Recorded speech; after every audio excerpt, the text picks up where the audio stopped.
Evening. After 10 long months, today saw an incredible end to the SkyBet League One season, with 8 teams still fighting for either promotion or survival on a day when 48 goals were scored in just 12 games. Leroy's with me to reflect on a real roller coaster of an afternoon, and here's what's coming up. 2 until 1 won't go. With Bristol City already promoted, the focus on Sunday was on the 2 clubs fighting for League One's other automatic promotion place, with the best of the action from Preston North End's match at relegation-threatened Colchester and MK Dons meeting with already relegated Yeovil. Stand by for a nail-biting finale. Meanwhile, at the wrong end of the table, 6 clubs hovered perilously over the trapdoor, with a full roundup from a dramatic afternoon as we find out who will be joining the Glovers in League 2 next season. And as another unforgettable season draws to its conclusion, we've all the goals and latest news on another quite sensational day. Well, if the League One title was won pretty convincingly, the same could hardly be said for the race to finish second. Just a point separated Preston North End and MK Dons for the one remaining automatic promotion place.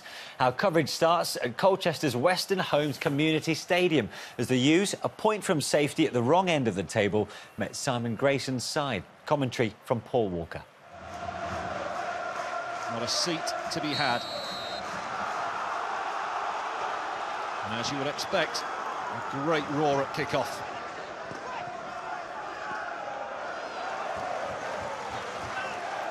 Gallagher is challenged.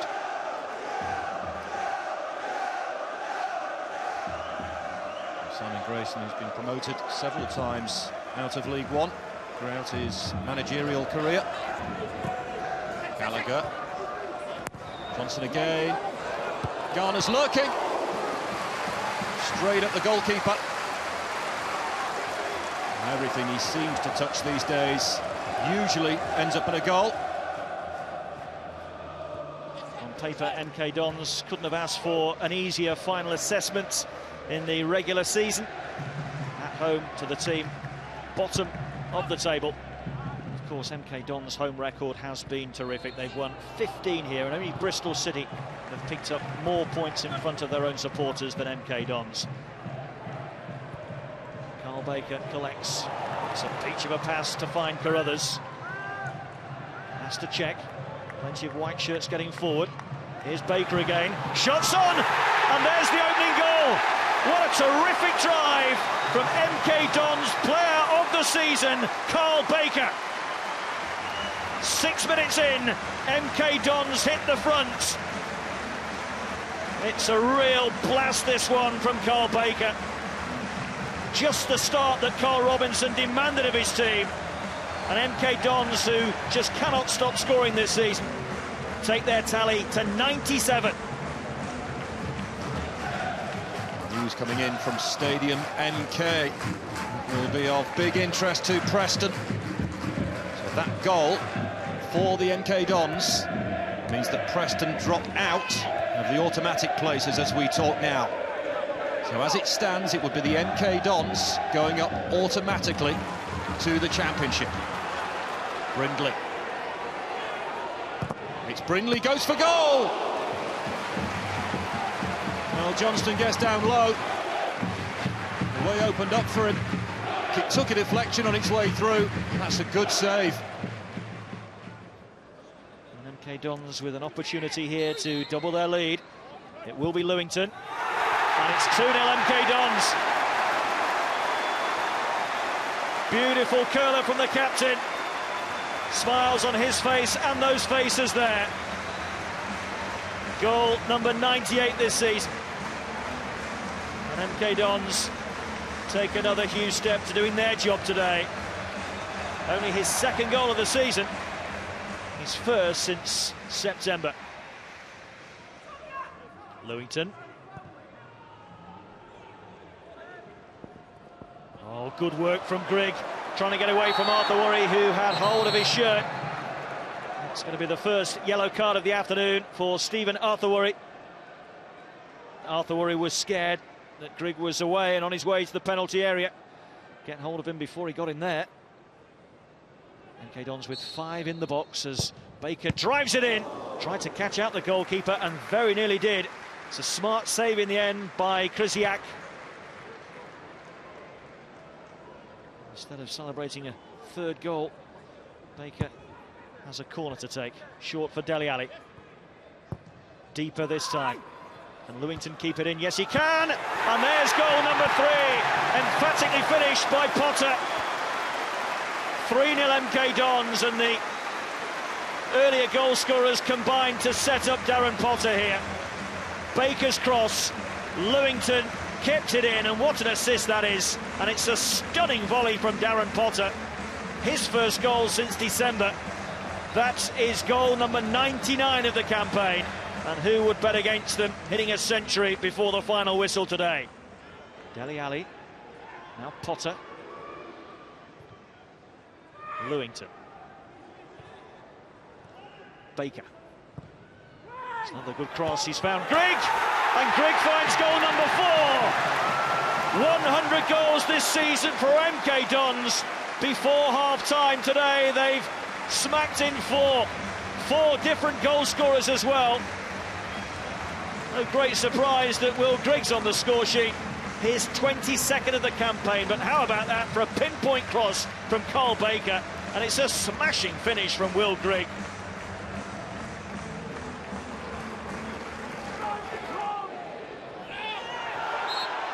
Kamalo challenging there with Ghana. Ghana has not had an easy ride from Bongani Kamalo, the South African. News of another goal at Stadium MK, and MK Dons now are cruising. It's all on Preston now. Gallagher and Johnson are over it, but it will be Gallagher by the looks of things to take this set piece. Flipped in by Gallagher, round the back it goes! Oh, and just wide. It was Huntington who'd gone round the back, makes good contact here as well. Well, that is desperately close. Moncur comes away with it, looking for Murphy. It's a good ball, the keeper's off his line, it's Murphy! Oh, how close can you get? What an effort this is. Murphy had the presence of mind to lob the goalkeeper, does everything right, and it curls agonisingly wide. And there goes the half-time whistle. Goalless here. As things stand, Preston will be involved in a playoff campaign and Colchester are going down. The MK Dons are in the box seat for the top 2. Half-time, Colchester 0, Preston 0.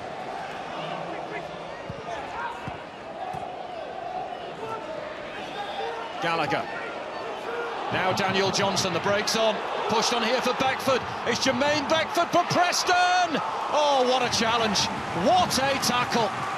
That's what it means when you're fighting for your lives. Look at Eastman's challenge. He wanted that more. Well, you can feel the tension now with every pass. Humphrey against Briggs. He's carried this a fair distance, Chris Humphrey. Can he find the cross? He's done really, really well. It's Gallagher! It's over. Humphrey doing the legwork. Might have bobbled as Gallagher pulled the trigger, but he needed desperately to keep that down and couldn't. Nice turn from Porter. Moncur calling for it. It's George Moncur! Oh, he goes down. What's the referee going to do? He's given a penalty! George Moncur! Brought down in the box. Well, this could spell disaster for Preston. And it could be a massive lifeline for Colchester United.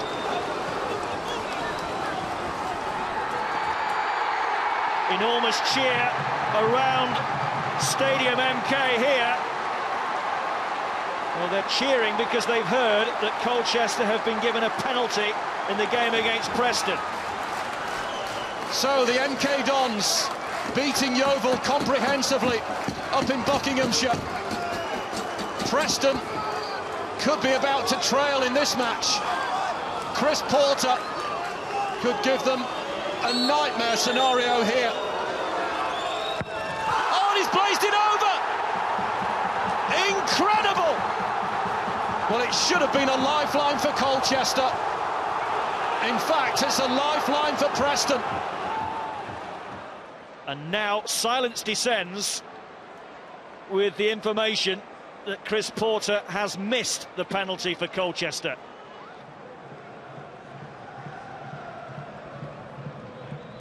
A right corner for Yeovil. It's not up to much.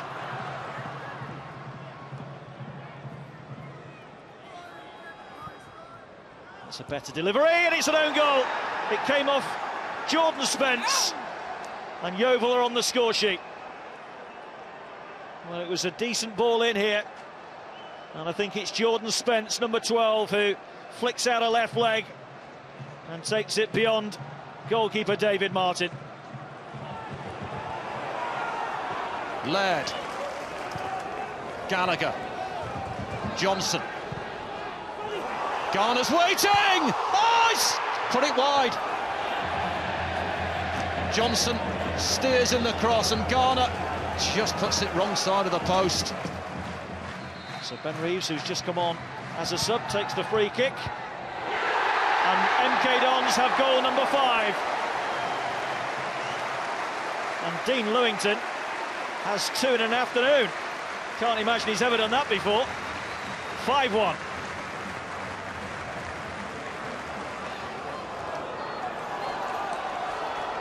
Garner getting clear of Gilby. Still Joe Garner, and still beaten away by Walker. Well, it's a good try. And he made this himself, Joe Garner. Buys himself some room. It's a good strike. Fox. Porter the target. Has he been handled? It is Chris Porter. Teed up here, and he scored! It's Moncur who's got it for Colchester. It might not be enough to save them, but it's a goal that will have disastrous consequences for Preston. Only 9 minutes left in the season. MK Dons are heading to the Championship, and Preston are heading into the playoffs. Porter does ever so well, pulls it back for Moncur, and he steers it into the back of the net. Ecstasy in Essex for Colchester United. Another great cheer around the stadium as news comes in that Colchester have scored against Preston. And as things stand, MK Dons are going up to the Championship today. Smash long again. Picked up here by Sembi Ferris. Wriggles away from Gallagher. The youngster looking to drive forward. He's done ever so well. It's a clever little ball round for Smodix. Oh, good save, Johnston. That really would have buried Preston. They are just about in it, but only just. Peter Risdale have arrived here, hoping to be a Championship chairman at full time. It looks as though he'll still be a League One chairman at full time. He'll smash it clear, will Briggs. And there it is. Preston are beaten on the final day. Colchester have a lifeline. They now wait for results from elsewhere. But it's despair for Preston, who are forced into the playoffs yet again. It ends here in Essex. Colchester United 1, Preston North End 0. And now the celebration starts. Confirmation has come from Essex. Preston have lost, and MK Dons are in the Championship. They've done their job today. They have put Yeovil to the sword. They put pressure on Preston North End. Preston buckled under that pressure, and Cole Robinson, at the 5th time of asking, has led MK Dons out of League One into the Championship. What a terrific performance. 91 points, 101 goals, and on the very last day of the season, MK Dons have edged past Preston North End to join Bristol City in the Championship next season. Obviously, what we've done is we've let an opportunity to get promoted out of our hands. What we've got to do now is got to pick ourselves up for a game on Thursday and the following Sunday to still try and get to Wembley and get promoted. It's just been such an amazing day. I thank Colchester so much. I do feel sorry for Preston because we felt we could be that bridesmaid again today. But the team were magnificent from the off. I mean, we just went for it, didn't we? We got our 100 goals and then we surpassed it. So 91 points, 101 goals. I think we deserve to go up. It was a roller coaster of emotions, you know. I think before the game we were confident. We thought, you know, we'll do our bit and see what happens. But obviously, you know, the odds were against us. But throughout the game, we were getting cheers, we were getting balls, you know. It was all over the place. But, you know, that final 5 minutes was brilliant. Obviously, a lot of hard work's gone into it, and to get there on the last day is special. We thought Preston would do enough, and we thought they'd go there. But big thanks to Colchester for getting the result, and it's fantastic. It's a good something to look forward to now. MK Dons' best ever season, and you're their best player this season, player of the year. Fantastic. Yeah, if someone would have said that to me at the beginning of the season when I was clubless, honest to God, I can't even put words into it. It's unbelievable to be player of the year for a club like this with players they've got like here. It's just phenomenal, honestly. I'm so excited, buzzing. No, I believed in Carl all the way through. Carl has a philosophy that's totally in line with what we want to be as a club, developing young players, making people better, ending up with people in a better position when they started. And what this year shows me is we've continued to do it, but you can see that it's all about making people better, and when you do, you get the rewards from it. We're a championship team at last.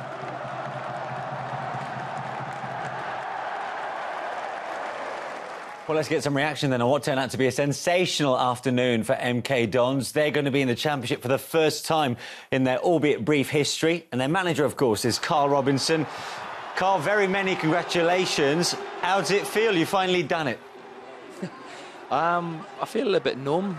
It's a bit surreal, obviously, that we'd never imagined in a million years that this would be an achievable one in the summer. And if you look at all of our records, we said we just don't know how good this team could be, and they've surpassed everything to score 101 goals as well and break the clean sheet record, and to go and win like we did today was sensational. Yeah, you did what Pete Winkleman challenged you to do at the Player Awards, which is to break the 100-goal barrier. But quite apt, really. Dean Lewington scoring 2 goals. I think he's the only player at that club who's been there since day one. Yeah, he sort of grabbed me at the end, and it was a very emotional, obviously, thing for the two of us. Have been at this football club for a long time collectively, and for us know what it meant to the chairman and the people of Milton Keynes, and then to go and do it like we have done this year has been quite remarkable. And this will be something that I'm sure we'll never forget this. You've ended the season with 9 wins out of the last 10, which is remarkable, really. You came good at just the right time. Yeah, we did, and ironically, our last defeat was against Preston here, and since then we've just gone from strength to strength. Our next game after that was Walsall away, and we got a very scrappy 1-1, and then since then we've been nothing but sensational, and the players' mentality and attitude towards the games has been incredible, and the intensity of everyone involved has been through the roof, and we're just going to try and enjoy this tonight, and obviously our summer is now extended. So how are you going to celebrate then, Carl? I don't know. I honestly don't know. It's one of them ones where we're in shock as well. I don't want to go and do anything stupid where you go out and you forget these memories. These are memories that a lot of hard work's gone into this, and I want to make sure that I remember it forever. And I'm sure my family and all my family are here, and they're meant to be going back tonight, but I'm sure I'll be putting the handbrake on their cars. Well done again. Congratulations. Enjoy the summer. Cheers, mate. Thank you for everything. Thank you.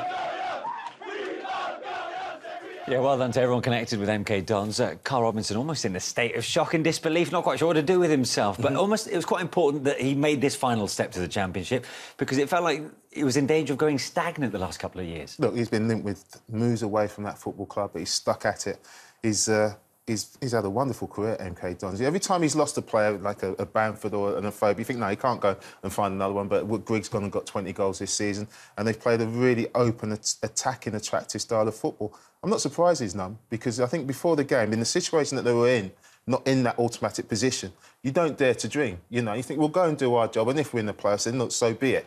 But that was a nice numbness, and it will take them a little while for it to sink in, because they've been so close, having been in the playoffs on numerous occasions as well. So that is a really special feeling for Carl and his players, and it's well deserved, because I think they've been magnificent in their approach to the game. Obviously, Dele Alli's now going to go to Spurs as well. The way they've developed players on the back of getting success, I think, is a very good template, and so it's well deserved. The Preston result helped seal it, of course, but they did their part of the deal, did MK Dons, with that brand of free-flowing football that has basically been, you know, I suppose, what they've served up for most of this season. Well, look, absolutely. Not only that season, in Carl's tenure as well. That means that's why they've been able to get those loan players from the top clubs, those people like Bamford and people like Afobe, and then move them on to bigger and better things. Because you want your player to go into a football club that plays terrific football that's going to make them better. So not only have they got promotion, they've made players better, and I think they'll try and do the same thing in the Championship. It's a fantastic model, and, you know, and Mr Winkleman,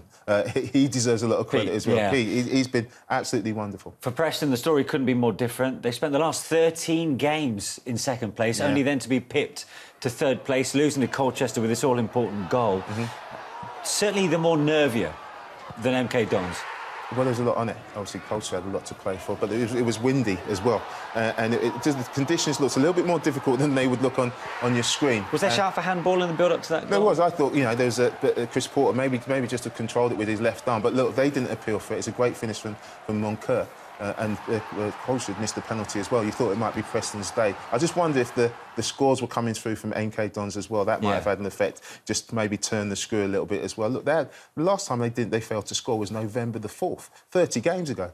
You know, so they're a team you expected to score, you expected them to go and win that game. And the way they reacted after the game, you know, you asked to use the word setback as a manager, but they look absolutely devastated. So there's a big job on for Simon Grayson in lifting that group of players. They go into the playoffs having failed to get through all previous 9 attempts when they have reached, you know, this stage of the tournament. Is that going to be a psychological barrier for them? It has been. It has been before. And it's one that Simon has to get over. And, you know, this group of players, they're very experienced. I'm sure they'll pick themselves up. But it's going to be a difficult thing to do, but they've got the quality to get through. OK, well, let's find out now, then, whether that win for Colchester would prove enough for the U's to stay up. There were 5 other clubs, all in danger of the drop on the final day. We start at Crewe, who began the day 2 points off the relegation zone. The Railwaymen were at home to Bradford City. Crewe knew their fate rested in their own hands, but when a snapshot by Bradford's Billy Clark eluded the hands of goalkeeper Paul Rahupka in the first half, nerves were jangling. Fear of the drop was felt all around the ground. Even more so when Crewe's efforts to find an equaliser only heaped on the frustration. Bradford stood firm and resisted as the home side became increasingly frantic. Nagging doubts grew that this could be one of those days, and all the time, scores from other key games kept reaching supporters who could see Crewe being sucked into the bottom 4. Bradford also threatened to increase home agonies. Clark's cross wasn't dealt with by Anthony Grant, and John Stead will wonder how he didn't finish his 14th goal of the season.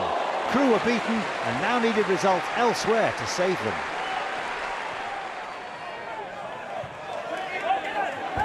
Crawley required a win to guarantee their safety. Coventry weren't safe at kick-off either, but the Sky Blues' destiny was in their own hands when Gavin Tomlin brought down Marcus Tudgay in the box. Unfortunately for Nick Prushwitz, Brian Jensen kept out his spot kick on the stroke of half-time. Crawley's big chance arrived 4 minutes after the break. On the same weekend that brother Paul has been celebrating the Serie A title with Juventus, Matthias Pogba appeared to have provided salvation for the Red Devils. But Coventry are past masters at navigating nail-biting final days. This was the 16th time they fought for their lives in the last game of the season. They've survived 14 of them. Tudgay headed the Sky Blues level with 73 minutes on the clock.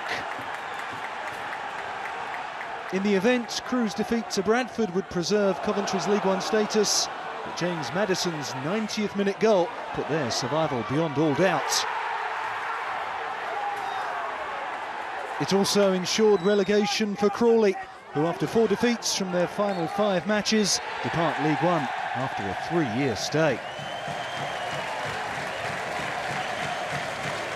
There's such a fine line between doing well and doing terrible, and right now we've not got enough points to stay in the league and everybody's disappointed. We've done a great job in putting ourselves in the position we're in, 2 games to go, needed to win 1. And last week was a slap in the face, and today's just makes you wonder why you do the job. Notts County had their destiny in their own hands. A win would guarantee survival, but Gillingham were not in the mood to do them any favours. John Marquis soon reminded them of that. Theoretically, a point might have been enough for the Magpies, but that was a risk not worth taking. So when Graham Burke smashed them in front on the hour, over 3,000 travelling fans could hardly contain themselves. But the defensive frailties that have plagued their season resurfaced just 2 minutes from the end. John Egan allowed to rise unchallenged to head in a cross from Doug Loft, which plunged Notts back into the bottom 4. The trapdoor was now wide open, and 2 minutes into stoppage time, the writing was on the wall. Brennan Dickinson hammering another nail into the coffin. County's capitulation bringing their 5-year stay in the 3rd tier to a dramatic close. Just 4 wins since the turn of the year illustrates just how bad things have got for the East Midlands club. This time there would be no repeat of last season's final day escape. Luke Norris added a 3rd, with County's fate already sealed. In bad times people show character. Also now, in bad times you have to stand straight, look who character has.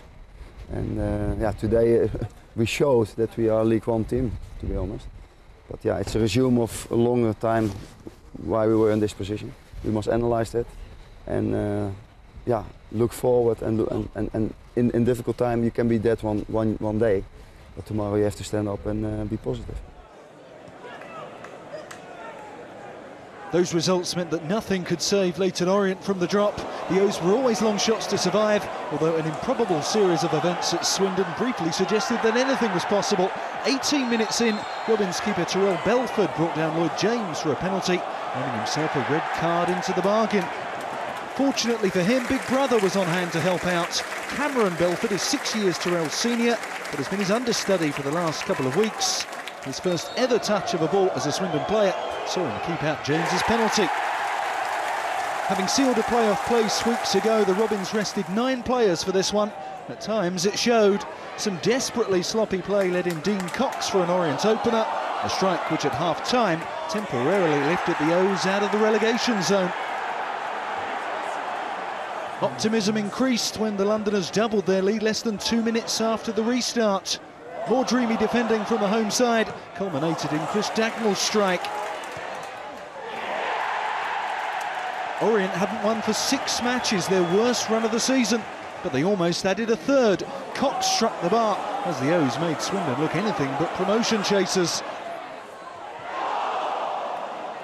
By then, a goal for Crawley had dropped Orient back into the drop zone. Then Anton Rodgers did this. A stunning strike that seemed to turn the tide of the contest. Orient began to lose belief. The 10 men were suddenly running the show. Only John Swift will know how he failed to fire the Robins level. By the time Swindon grabbed their 86th-minute equaliser, Colchester were ahead and Orient was staring relegation in the face. So this penalty, given for Luke O'Neill's trip on Sam Ricketts and converted by Andy Williams, was academic from the O's point of view. A penalty shootout away from the Championship last May. Less than a year later, Orient are headed for League 2. Now we have to drown ourselves in our sorrows, however you say in English. And this week we'll meet with the chairman, and there'll be a situation will be more clear for the future. So it's Colchester and Crewe that escaped the drop. The U's surprise defeat of Preston ensures survival with 2 points to spare. A truly great escape for a side who began the day odds-on for relegation. You know, it's been a tough season for me personally coming into management, for the players starting off their professional careers.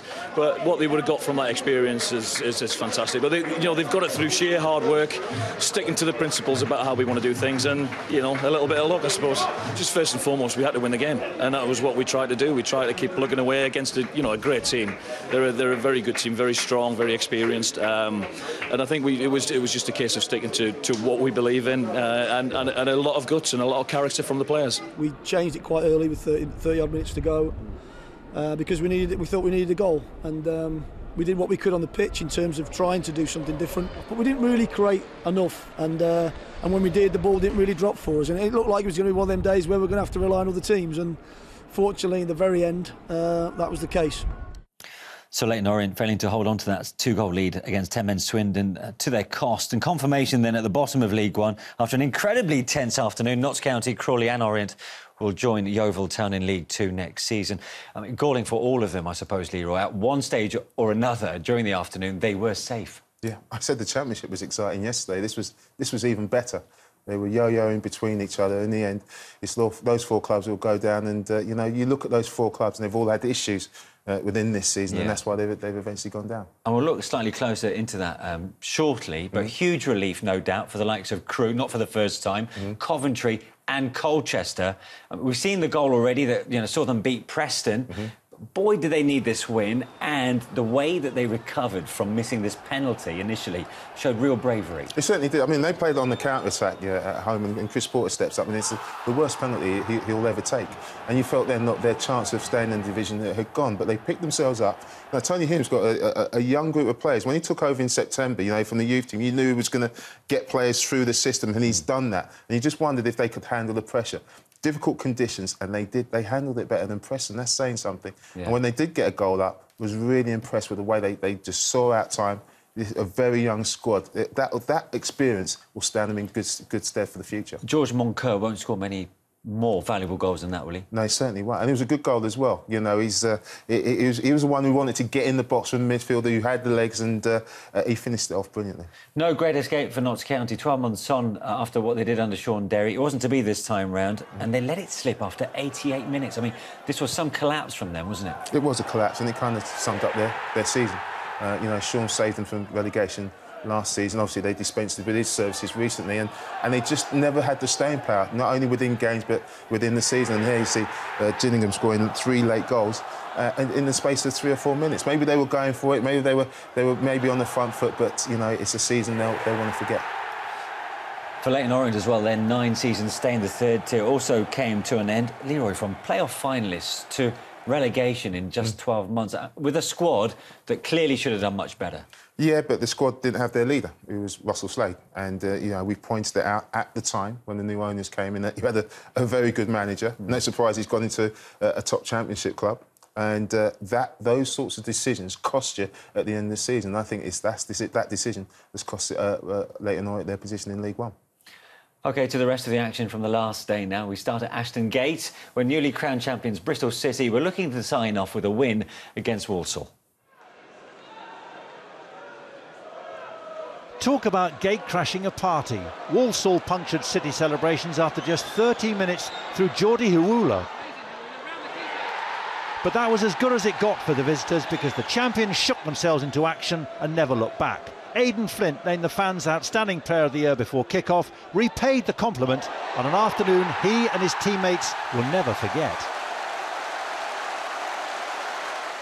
Within 6 minutes, City had the lead. J. Emmanuel Thomas started the move. Then Derek Williams' teasing cross hit the arm of Kieran Morris. Emmanuel Thomas ensured it was business as usual with his spot kick. Except Walsall still wouldn't stick to the script. Sam Manton's deflected shot fell to Hawula, whose coolness would have pleased Sergio Aguero at parent club Manchester City. But from 2-2 at half-time, City went into overdrive. Corey Smith led the charge on the restart for Kieran Agard to set the tone for a crazy finale to the season. Even in his wildest dreams, Steve Cotterill surely couldn't have predicted what was about to unfold. Emmanuel Thomas stayed at the heart of the action, and Marlon Pack reaped the benefit as Walsall's defence was taken apart. 4-2. That was just the lift and the warm-up for Emmanuel Thomas, because within a minute he'd made it 5. Walsall keeper Craig McGillivray probably never saw it, let alone got a touch. 4 more minutes later, he was no more than a spectator again, as Luke Freeman's cross found Flint for number 6. As if being beaten by City in a Wembley final in March wasn't painful enough, Walsall still had more punishment to come. 4 minutes from time, Wade Elliott's cross somehow found Flint, who completed a first career hat-trick with his 15th goal of the season, 7-2. City couldn't quite match their record 9-goal haul, but Agard certainly wasn't finished. Goal number 8 for his 15th of the season. City's points total of 99 was a new club record, made even sweeter by receiving the League One trophy in front of a sellout Ashton Gate crowd. Caps off what's been a brilliant year, and a lot of hard work, a lot of effort, and all for this little spell now where we can really enjoy it and make the most of it. We've exceeded what we set out to do, winning the JPT, winning the league, and doing it in real style as well, and just pleased for everyone really. This was a dress rehearsal for a possible playoff final. Having already secured a top 6 place, this was now a fight to finish 5th. Mark McNulty's explosive strike was Sheffield United's reward for a strong start.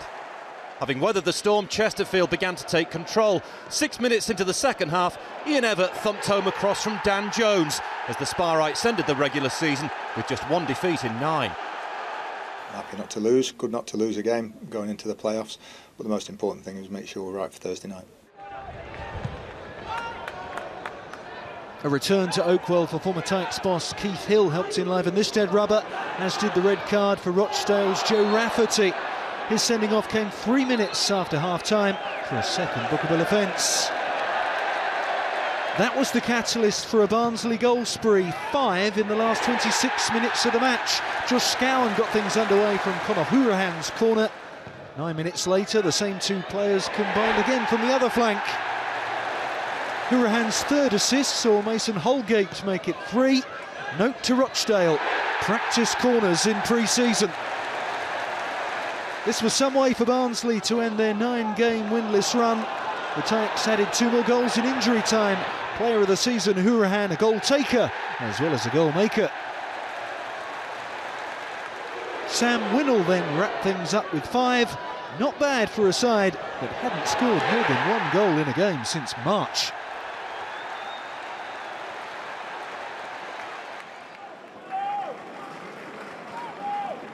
There were 9 goals when these 2 last met at Boundary Park. This was more low-key. Oldham started promisingly. Brian Wilson's cross diverted by Dominic Polian after only 9 minutes. Peterborough's response was fierce. Michael Bostwick drew the best out of Joel Coleman, and Oldham's defence had to make sure Ricardo Santos had no luck with the rebound. But the visitors played the last third of the match with just 10 men, after Jonathan Edwards went in late and recklessly on defender James Wilson. Edwards hardly needed to look at referee Gary Sutton to know he was off. But United weren't finished. And just as he'd scored the winner last week against Crawley, Bostwick obliged this time with an equaliser to secure 9th place for the one-time leaders who fell away after October.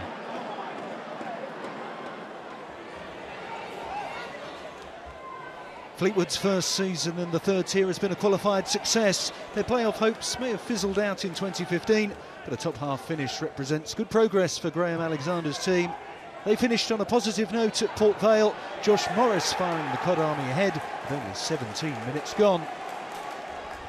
It was 2 soon afterwards, Mark Roberts ensuring that Fleetwood ended a 4-game winless run before the season's end. Having secured their safety last week, Vale struggled to raise their game. Tom Pope struck the woodwork as they finished the campaign with only 1 win in 11 matches. An injury time bobbler from Michael O'Connor interrupted the lethargy at Vale Park, but this was 1 game too many according to rookie manager Rob Page. His future will be decided in the days to come. Doncaster ensured this was one-way traffic almost from kick-off. Carl Bennett's free kick caused an own goal by Scunthorpe's Niall Canavan after just 12 minutes. That was the warning. Rovers' pace never relented as Harry Forrester pulled the strings. And Bennett's accuracy was again significant as Nathan Tyson arrived on cue to make it 2-0 with his 12th of the season. His day was only going to get better. First, though, skipper Rob Jones put a gloss on another injury-ravaged season with a classic-headed finish for a comfortable 3-0 half-time lead. Scunthorpe, though, made a better start in the second half. although it was a comedy of errors involving Rovers' central defenders before the ball rebounded off the hapless Andy Butler. But if the visitors were planning a recovery, Forrester and Tyson had other ideas. Forrester's skill and persistence won a penalty, and then, as cool as you like, proving his scoring touch was still intact, Tyson dispatched the penalty. Minutes later, the same double act were on repeat. Yet another Forrester run, another misjudged challenge, a second penalty, and taking a different approach, Tyson claimed his first hat-trick in 9 years. Scunthorpe then surprised themselves as much as Rovers keeper Marco Morossi with Hakeem Adelakun's free kick, but Rovers were home and dry. Yeah, well done to Nathan Tyson on his hat-trick. 7 goals on a crazy final afternoon at the Keep Moat. 48 in total from the 12 games in League One. And that's how the final places in the division looks for the 2014-15 season. But what a way, then, for Bristol City to cap what has been an incredible season, Leroy. 99 points, 2 trophies, and they end it with an 8-2 win against Walsall. Look, they're by far and away the best side in this division, and they've shown that over the length of the division. And look, Aidan Flick comes up with a hat-trick. I mean, he's a centre-half, and that's a wonderful left-foot volley. But it did make me giggle, because I heard Steve say, look, I hate when centre-halves go forward and they head the ball over the crossbar, and then the home crowd give them a big round of applause. Now, it doesn't happen with Aidan. He's got 15 goals in all competitions this season, and when he goes up, he's a real threat. And they've got goals from everywhere this season, and they are the complete team. They love the system. Steve's recruitment was spot on at the start of the season. Their attitude has been exemplary, and that's why they've won the league by a stretch. And you can see them being quite a threat in the Championship, can't you? I can. I think they've got quality all over the pitch. I think Wilbraham's got still plenty left in his legs. I know he's 35, but he's got plenty left in the tank. Fleming was an outstanding signing. Little at the back. Aidan, as we saw, a really good squad. So let's have a look at the playoff semi-final lineup. Interestingly, none of them are in any real form. In fact, the best of the lot are Preston with their 1 defeat in 19, but they'll probably need lifting more than the others. They will, and you know they will need lifting. And Simon's got a big job in his hand. They'll be playing Chesterfield. 20 points behind them. And Chesterfield, magnificent under Paul Cook, you know, promoted last year in the playoffs. You couldn't have asked for more. And then Sheffield United and Swindon. I'm not going to take too much into account their latest form, because they've rested players recently. I mean, Swindon rested 9 players today. So look, we'll have a look at them when they get into that playoff game. But I think the winners might come from that game, Sheffield United and Swindon. Well, that may be it then, as far as the regular Football League season is concerned. But if that's a taste of what's to come in the playoffs, we could be in for a real treat. And we will be back for all the drama from Wembley, from all 3 divisional finals on the 24th and 25th of May. Well, Leroy, what can I say? Thanks for your company for the last 6 years. 6 years? It's felt like 10. Yeah, believe me, how do you think it feels for me? Thank you for your company as well. Hope to see you in 2.5 weeks' time from all of us. Bye for now. When the night has come and the land is dark and the moon is the only light we'll see. No, I won't be afraid. Oh, I won't be afraid. Just as long as you stand